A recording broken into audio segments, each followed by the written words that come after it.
তোফায়েল আহমেদ মানে বাংলাদেশ। যেহেতু সরকারে এখানে সাপোর্ট দিচ্ছে না, এখানে করতে পারবেন। এটা আসলে কি আপনার, এটা তো সবাই আপনারাও আশা করছিলেন না, একটা মানুষের শ্রদ্ধা জানাবেন, একজন সম্মানিত মানুষের শ্রদ্ধা জানাবো আমরা, এটাই তো স্বাভাবিক। তারপর একজন মুক্তিযুদ্ধের একজন সংগঠক, হ্যাঁ, তো সেটা তো আমরা পারছি না, রাষ্ট্রীয় পর্যায়ে আমরা পারছি না, অসহযোগিতা হচ্ছে, সেটা তো খারাপই লাগছে, তাই না? স্বাভাবিকভাবেই খারাপ লাগছে। একজন তোফায়েল আহমেদ মানে বাংলাদেশের আপনার ইতিহাস, তাকে যদি আপনার ইতিহাসের পট পরিক্রমায় তোফায়েল আহমেদের ৭৫ গণ অভ্যুত্থানের আগের যে কর্মকাণ্ড বা পরবর্তীতে কর্মকাণ্ড, বাংলাদেশ নিয়ে তার ভাবনা, তো একজন মুক্তিযোদ্ধা, এই মুক্তিযোদ্ধাকে সম্মান আমরা দেওয়া দরকার। আমরা হয়তো আগে দেয় নাই, কে দিচ্ছে কে দেয় নাই সেটার দিকে না, যে আমরা তো কেউ না কেউ শুরু করা উচিত, তাই না?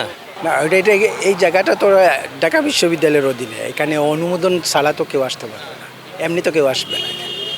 এখানে সরকারের ঊর্ধ্বতন কর্তৃপক্ষের অনুমোদন ছাড়া তো এই ধরনের কোনো অনুষ্ঠান করা যায় না এখানে। যেহেতু সরকারে এখানে সাপোর্ট দিচ্ছে না, এখানে করতে পারবে না, এটাই বাস্তবতা। তবে উনি একজন বর্ষিয়ান রাজনীতিবিদ, ওনার রাজনৈতিক জীবনটা অনেক বড়।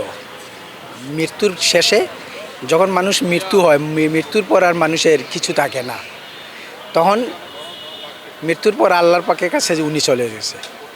এখন ভুলকুটি থাকতে পারে, রাজনৈতিক জীবনে পট পরিবর্তনে দুষ্কুটি সবারই জীবনে আছে, থাকতেই পারে, কিন্তু একজন মৃত্যুর পর একজন মানুষকে শ্রদ্ধা সম্মান দেখানো উচিত আমি মনে করি।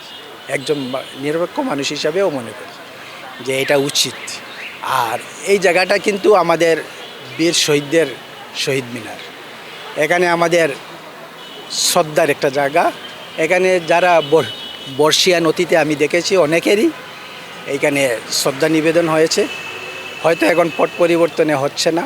এটা ঢাকা বিশ্ববিদ্যালয়ের অধীনে এবং সরকারের অধীনে, কেউ যদি অনুমোদন না দেয় তাহলে এখানে কোনো অনুষ্ঠান করা সম্ভব না।